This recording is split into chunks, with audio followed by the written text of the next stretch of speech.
As a result, the life in this world of Andrea Hudson, Lloyd Buster Brown, Matilda and Eloise Wilcoxon were cut tragically short. Two others, Nolan, Charlotte Hudson, were seriously injured and who will endure pain that shall not be ignored. In an instant moment, the lives of these families, friends, schoolmates, teachers, mentors, neighbors, soccer teammates, running partners, and first responders were shaken and altered forever. The folder of letters that I received, the comments today, the photographs, the video, demonstrate the pain and speak of pain and sorrow and fear and haunts and struggles. And I read about clouds of grief and the holes in their hearts.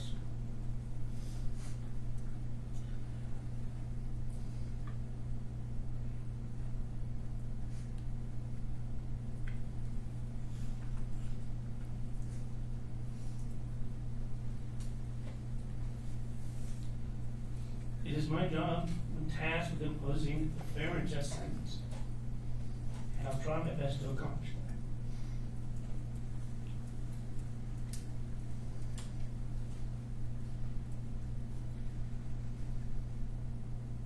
But nothing I do or say today is going to alleviate anyone's pain, anger, frustration, or grief. I sincerely wish it could. Sadly, the law falls short of that promise. What I hope, however, is that the memories of Andrea, Buster, Matilda, and Eloise are not tethered to that tragic event for today's hearing, but how they were described in the letters and the comments today. For example, Andrea, for her effortless boldness, her hilariously authentic self, and as one person described, the coolest person ever. Remember Buster for his laughter, his warmth, light energy, and his vibrant source of joy.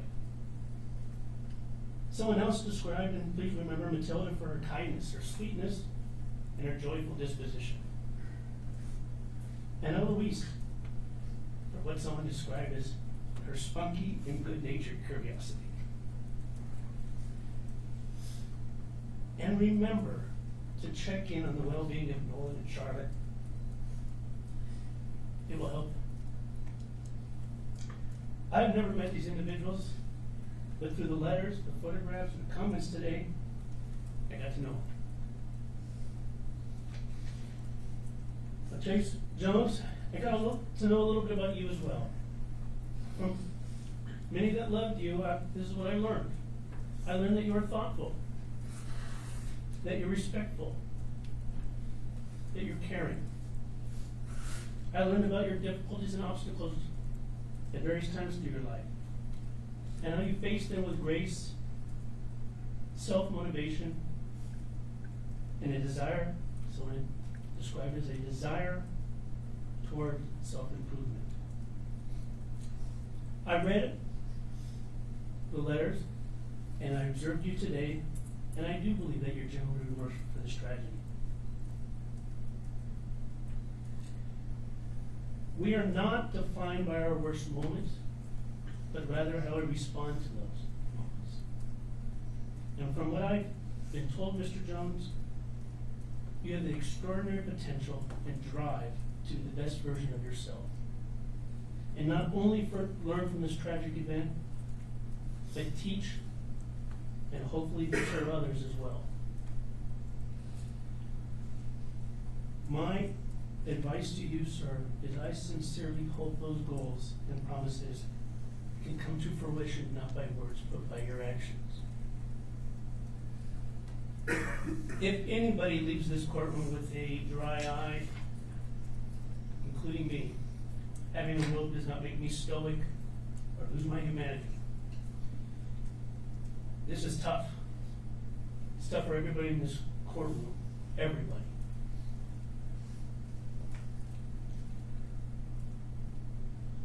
I'm obligated under the law to follow certain criteria, sentencing guidelines. The criteria that I'm tasked to look at to determine a just and fair sentence is whether the punishment for the criminal offense is proportionate to the seriousness of the crime. Does the sentence respect the law by providing a just sentence? Does my sentence or a sentence protect the public? It also does it offer an individual who's pled guilty an opportunity to improve on himself or herself?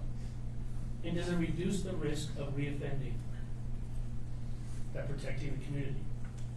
I know these lawyers. I've known them for a long time. They're experienced. I know that they took many of those factors and other factors in negotiating and considering what they believe to be a just and fair result.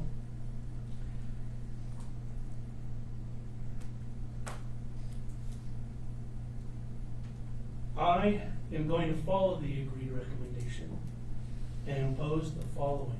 On counts 1, 2, 3, and 4, 210 months to run concurrent with each other and concurrent with counts 5 and 6. On counts 5 and 6, 84 months to run concurrent with each other and concurrent with counts 1 through 4. 18 months of community custody on counts, at all counts, that will enter in no contact with the families of Hudson's, Wilcoxon, and Browns. Restitution, with my understanding, is to be determined at a later date. Is that correct? That is correct, Your Honor. And what is your client's position about being present for a potential restitution hearing? Your Honor, my client would waive his presence. We'll impose the $50 Title 46 fee, the $500 victim penalty assessment fee,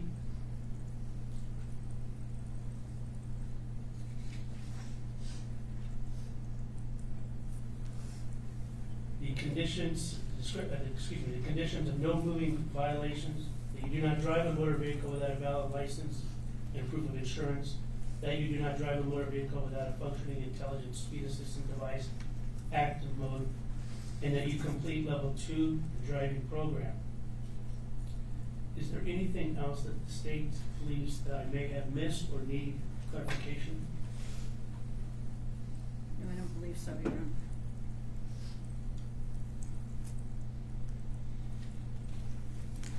Defense? No, Your Honor.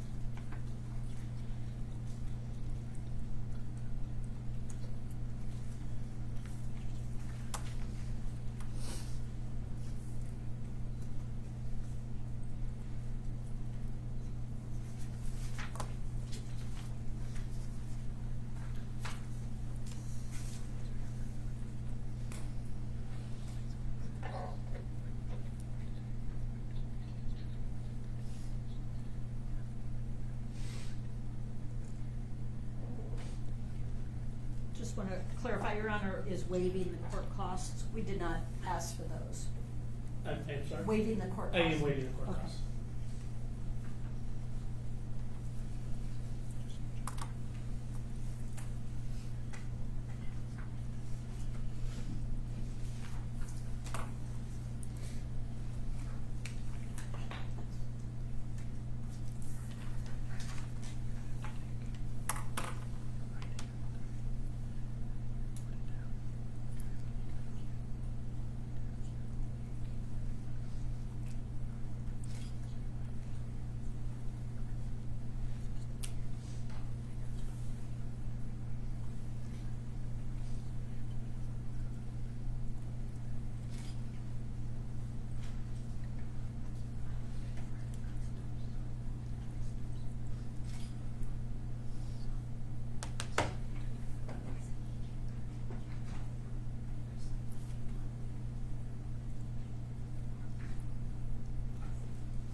actually, I'm sorry, what do you want to talk to?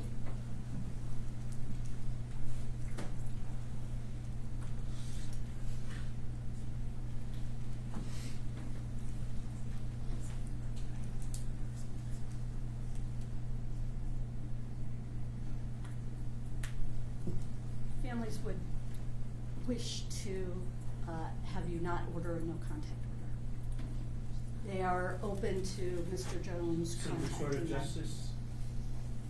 At some point, they are open to Mr. Jones contacting them, and they do not want the lifetime no contact order. Okay, I suspect the defense has no objection to that. Certainly no objection to that, Your Honor.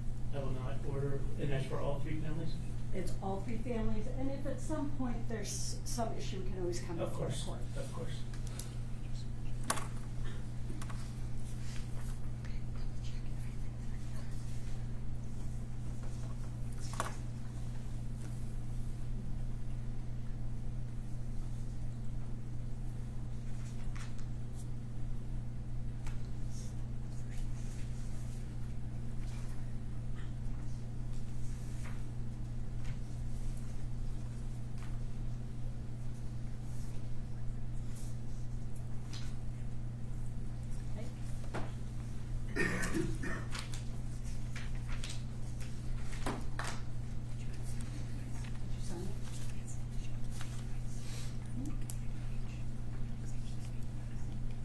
Oh, yeah.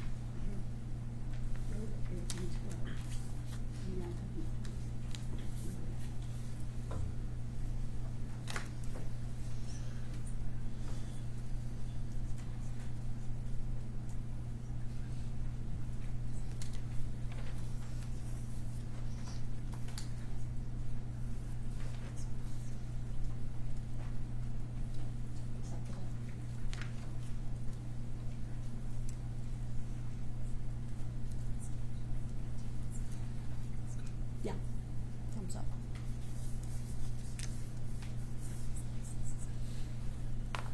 Actually, Your Honor, I'm gonna hand it to the court to begin the fingerprint form that, was done here in court, and your clerk has given us a thumbs up on the collateral rights and the notice of ineligibility to possess a firearm, and Mr. Chase's loss of voting rights. And Your Honor, we did go through all of those before his signature.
Can I approach? Of course.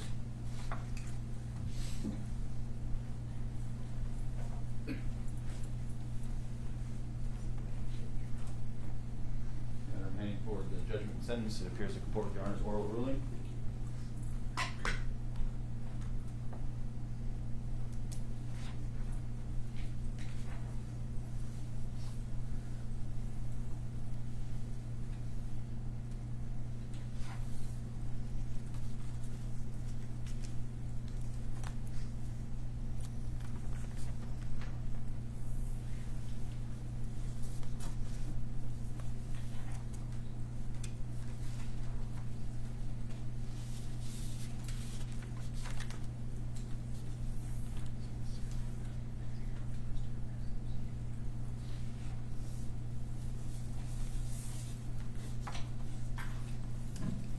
Mr. Jones, before I sign this document, do you have any questions about the sentence that's been imposed? No.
I've signed the judgment and sentence, the appendix B criminal history, also signed the DNA order, the appendix H of the community custody,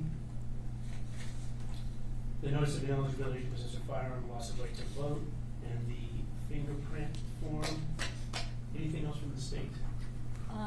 No, Your Honor, I will need to serve Mr. Jones with his notice of ineligibility to possess a firearm.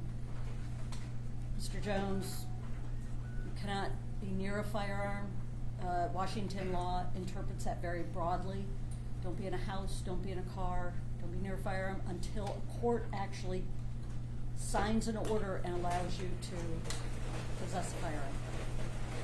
You are losing your right to vote in this because of this while you are in the Department of Corrections.